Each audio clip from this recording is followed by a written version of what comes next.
ये तो आश्रम की तरफ से हमने भी बाद में पता लगा कोई ऐसी बात हुई है बीमारी की वजह से, जैसे अब भाई महेंद्र दास जी ज्यादा सीरियस हो गए, बीमार हो रहे थे, ये पता लगा, इसलिए प्रोग्राम को स्थगित कर दिया। हाँ, यहाँ गाँव पोस्टपोन, यहाँ गाँव वालों का उनका कोई एतराज नहीं था। अच्छा। मैं यहीं रहा हूँ 2-3 दिन और मेरे वो सब जानकार भी है, हमारा कोई एतराज नहीं था। अच्छा अच्छा। हाँ, किसी का मन नहीं देखा कोई एतराज कर रहे हो, यहाँ कोई एतराज नहीं था किसी से। जी जी जी।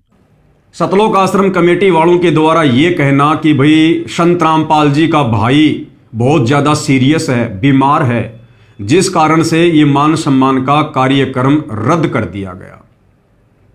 जबकि आप लोगों ने वीडियो में देखा होगा, काफी दिन पहले से समागम की तैयारियां शुरू हो चुकी थी। पूरे मैदान को समतल कर दिया गया था, टेंट हाउस का, स्टेज का पूरा सामान वहां पर पटक दिया गया था। भगत समाज वहां पर टेंट लगाने का कार्य शुरू भी कर चुका था। यानी तकरीबन 5 से 10 लाख रुपए का खर्चा उस जगह पर कर दिया गया था। और फिर अचानक से यह कहना कि संत रामपाल जी का भाई बहुत ज्यादा बीमार है, जिस कारण से उस कार्यक्रम को कैंसिल कर दिया गया।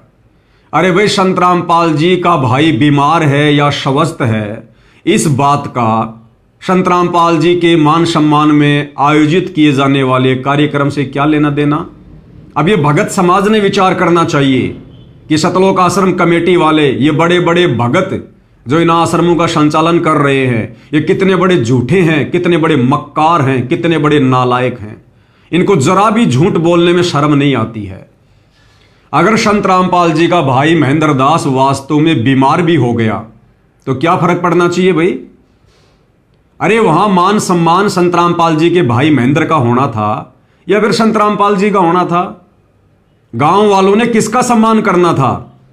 अरे जिसका सम्मान करना था वो तो बीमार नहीं है, संत रामपाल जी तो बीमार नहीं हुए और उनका भाई बीमार हो गया। भाई की बीमारी की वजह से इतने बड़े कार्यक्रम को रोक दिया गया। इसका मतलब संत रामपाल जी का भाई महेंद्र तो संत रामपाल जी से भी बड़ा हो गया कि संत रामपाल जी के भाई की बीमारी के कारण और संत रामपाल जी के मान सम्मान के कार्यक्रम को रोक दिया गया। यानी भगवान के कार्यक्रम को और एक 2 कोड़ी के जीव की बीमारी के कारण रोक दिया गया।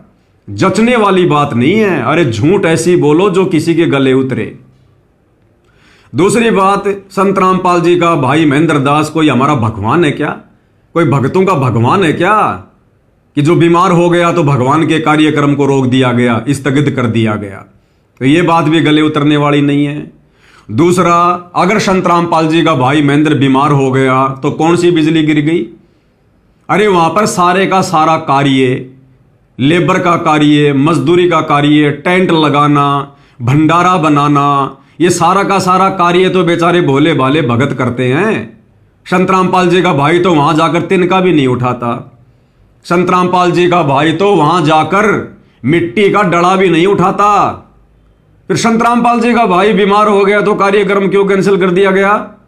संत रामपाल जी का भाई कोई टेंट वाला है जो वो बीमार हो गया तो टेंट नहीं लगना था? संत रामपाल जी का भाई कोई हलवाई है जो वो बीमार हो गया तो वहां पर भक्तों के लिए लड्डू जलेबी कौन बनाएगा, भंडारा कौन बनाएगा?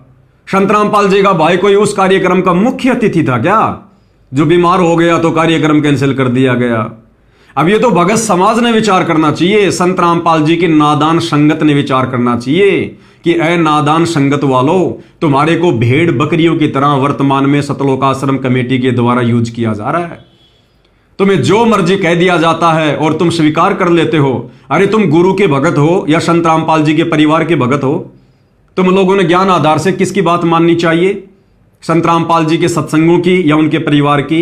ये नादान भगत समाज अज्ञानता में, मूर्खता में, महाभारत की गांधारी की तरह आंखों पे काली पट्टी बांधकर किस दिशा में जा रहा है? ये तो भगत समाज ने विचार करना चाहिए।